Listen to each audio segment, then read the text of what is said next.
breaking news amawulire agatali malungi okuva mu kibiina ekya National Unity Platform. Honorable Segirinya afudde, amawulire gakatuuka essaawa zino zennyini wenkoledde olutambi luno, era kikakasiddwa afudde ng'afiiridde mu ddwaliro ery'e Rubaga ku myaka 36 egy'obukulu gyokka. Ngenda kuwa ebyafaayo bya Segirinya ebitonotono nga tukyagenda mu maaso n'okuba nga ate tukutuusaako embeera nga bwegenda okuba ng'etambula okuviira ddala wali mu ddwaliro ery'e Rubaga Segirinya gy'afiiridde amakya g'olunaku olwalero. Red Zone TV kwoli webale kubanga okyagoberera na gy'osinzira okubanga gy'otulabira, atanaba kubanga osubscribe nga kikole tubeere nga ate tutambula ffenna.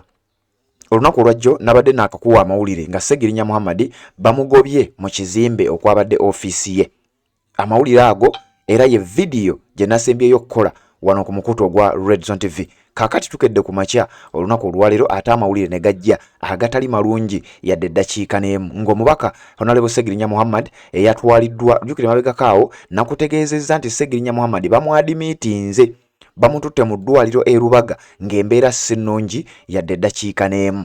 Segirinya Muhammad yatwalibwa mu ddwaliro ennaku nga 2-3 emabega, wabula tasobodde kubeera ng'asimattuka, tasobodde kubeera ng'awona mu ddwaliro ery'e Rubaga gye baamututte gy'afiiridde. Budde bubadde buli mu kukya, amawulire gafulumya essaawa zibadde nga 11-12 ne tubeera nga tulinzeeko kubeera nga tugakakasa, wabula oluvannyuma gamaze ne gakakasibwa nga Segirinya Muhammad amaze bambi n'ava mu bulamu obw'ensi eno. Abadde akiikirira abantu ba Kawempe North mu Parliament ey'eggwanga, Parliament ey'e11. Segirinya ku kaadi ey'ekibiina ekya National Unity Platform. Olunaku olwajjo nkugambye nakuwadde amawulire nga Segirinya bamugobye oba ewabadde ofiisi ye, abasajja nga bamugambye sente twazongeza, tambula obeere ng'ojja ofiisi yo wano mu kizimbe kyaffe mu bitundu eby'e Kawempe. Kakati bugenza okukyanga ate amawulire ate malala era ku Segirinya y'omu, wabula nga gano gamumaliriza bumaliriza. Amawulire ge tulina ge ga Segirinya okubeera ng'amaze okubeera ng'ava mu bulamu bw'ensi eno. Binene bya Segirinya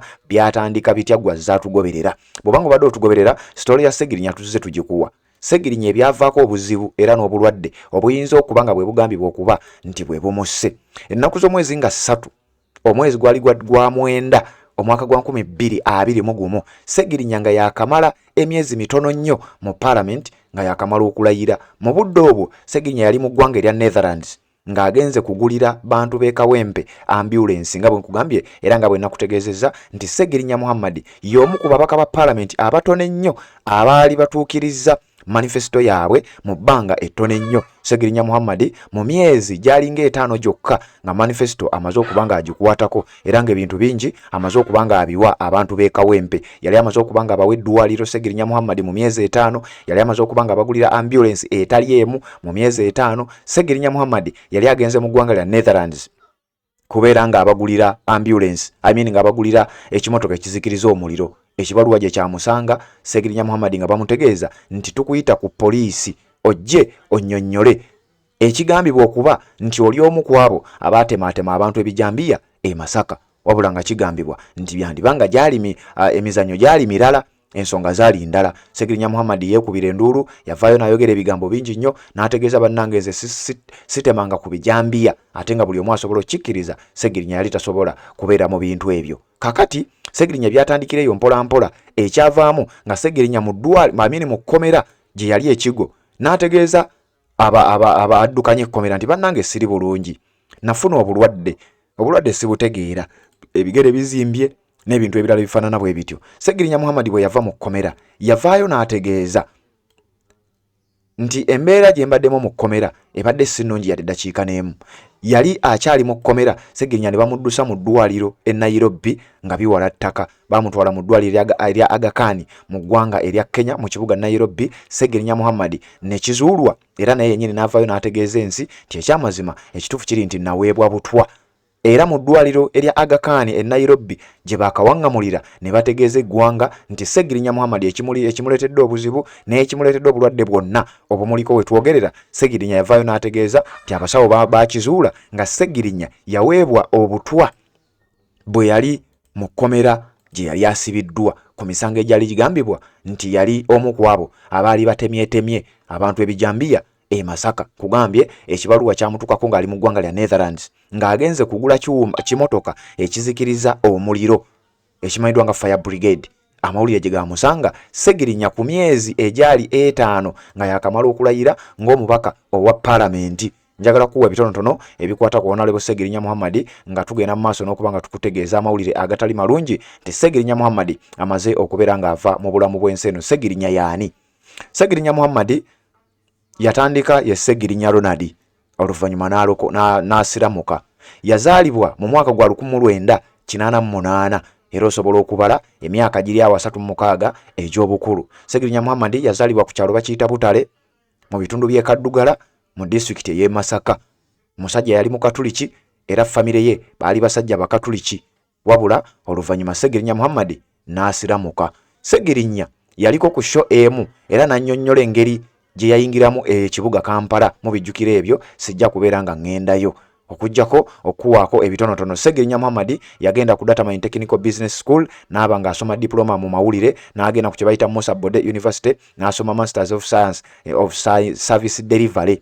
Ssegirinnya Muhammad yaliko omubaka yaliko omukiise, yaliko kansala mu bitundu ebyekyebando mu Kawempe North era. Oluvannyuma najja Ssegirinnya Muhammad ne yeesimbawo ku bwa MP emabegako eri n'atawangula, wabula yakomawo n'addamu n'avuganya ku kifo kyekimu ng'ekibiina ekya National Unity Platform kimaze okuba nga kimwesiga ne kimuwa kaadi. Ssegirinnya Muhammad bambi n'abeera ng'afuuka omubaka owa paalamenti omujjuvu. Ng'ennaku z'omwezi 3 nga bwe nkugambye 2021 Ssegirinnya ekitongole kya poliisi kyamuyita abeere nga apiyaringa ku kye bayita CID oba Criminal Investigations Department okubeera nga annyonnyola ku byali bigenda mu maaso mu bitundu eby'e Masaka bye baali bamutaddeko nti yali omu ku abo abaali batemetemye abantu ebijambiya mu bitundu eby'e Masaka. Ng'ennaku z'omwezi 7 omwezi ogw'omwenda omwaka 2021 Masaka Chief Magistrates Court yakwata Ssegirinnya Muhammad ne mulimandinga ku misango 4 nti emisango 3 gya butemu, omusango ogw'okugezaako okutemula, era Ssegirinnya Muhammad yatwalibwa Kitalya Maximum Security Prison n'abeera nga yasibibwa ku bigambibwa nti Ssegirinnya bambi y'omu ku baatematema abantu ebijambiya e Masaka. Ebbanga lye yamala mu kkomera Ssegirinnya Muhammad yavaayo n'ategeeza nti nze sitematemanga ku bantu bijambiya era ffenna tukikkiriza nti Ssegirinnya yali tasobola kubeera ng'akola ekikolwa ekyo. Kigambibwa nti ng'ennaku z'omwezi 13 omwezi ogwokubiri omwaka wa 2023 baabata ku beyiro Ssegirinnya Muhammad ne Alan Sewanyana baatebwa ku beyiro. Ng'ennaku z'omwezi 10 omwezi ogw'omunaana 2023 Ssegirinnya Muhammad yagenda mu ggwanga erya Netherlands okulaba ng'afuna obujjanjabi mu kibuga ekimanyiddwa nga Amsterdam oluvannyuma lw'ebiwundu bye yali ayina ebigambibwa nti byava ku kumutokyalinga kwe yafuna mu kkomera bwe yali asibiddwa. Oluvannyuma lw'okuba nti yali ateereddwa ku bail, Ssegirinnya Muhammad wabweru w'ekkomera n'ebweru w'ekkomera Ssegirinnya Muhammad teyatereerako era embeera yonna ebadde mutawaanya yatandikira mu kkomera. Ssegirinnya Muhammad olwava e Netherlands yali yakakomawo obulwadde ne bumuddamu ne bamuddusa e Nairobi nga bwe nkugambye mu ddwaliro lye bayita Aga Khan Hospital mu ggwanga erya Kenya. Eyo nno n'avaayo ng'era embeera eringa etereddetereddemu n'awa bannayuganda essuubi. Kakati nno mu mwezi ogw'omunaana omwaka 2024 Ssegirinnya Muhammad yavaayo n'ategeeza bambi nga ffenna tumanyi nti ateredde era nga tulaba Ssegirinnya ateredde. Mu mwezi gw'omunaana omwaka oguwedde Ssegirinnya yavaayo n'ategeeza abantu b'e Kawempe nti bannaye ngenda kujja mbeere nga nkomawo nziremu mbakiikirire nga bwe mbadde mbakiikirira. Kakati tubadde tukyalindiridde, twafunye amawulire ennaku nga 2-3 emabega eziise era bw'obanga obadde otugoberera nakuwa amawulire ago nga Ssegirinnya Muhammad bambi bamwadimitinze mu ddwaliro e Rubaga ng'embeera ezzeemu okuba ng'etabuka. Kakati olwaleero ng'ennaku z'omwezi 9 mwezi gwa January omwaka 2025 ne kikakasibwa era amawulire agatali malungi ne gavaayo nga Ssegirinnya Muhammad finally amaze n'afa era n'ava mu bulamu bw'ensi eno. Mukutu gwa Radio Zone TV bali kubanga okyagoberera, njagala tuwuliziganye mu updates eziddako gonna tugenda kubeera ng'ate tugakutuusaako yonna gwe gy'osinzira okubanga gy'otulabira. Ssegirinnya Muhammad bw'atyo bw'alabise ku kaadi y'ekibiina ekya National Unity Platform wano waakomeza ekisanja kye. Ebinaavaayo byonna ogenda kubeera ng'ate obifunira wano, kanzije ne updates zonna tugenda kuba ng'ate tubikutuusaako. Assalamu alaikum wa rahmatullahi wa barakatuh. Amanya n'eddoboozi Haji Abdu omusomi w'eddua. Nkola ku nsonga ez'enjawulo, emirimu nga gikutataganyeko, ebyenfuna byo nga bidobonkanye, ne oba oli bweru wa ggwanga emirimu gya kutankalanako jangu kusomere ku dduwa okubeda nedda edduwa zabaawo edduwa zisomebwa omuntu n'oterezebwa mu mbeera yonna ebadde ekwesibyeko ekusibyeko akanyaga. Nina ekyoto kye nsobola okukumira wadde oli bweru wa ggwanga nga toli kumpi wano n'ofuna omukisa ogwo nawe n'osomerwako ku dduwa nga nkuteddeko n'akabaani, Allah ajja kukusaasira, ajja kwanukula. Kuba ku nnamba yange y'essimu 0752 44 71 56 ne ku WhatsApp kwendi mpereza obubaka sobole okukuyamba. Assalamu alaikum warahmatullahi wabarakatuh.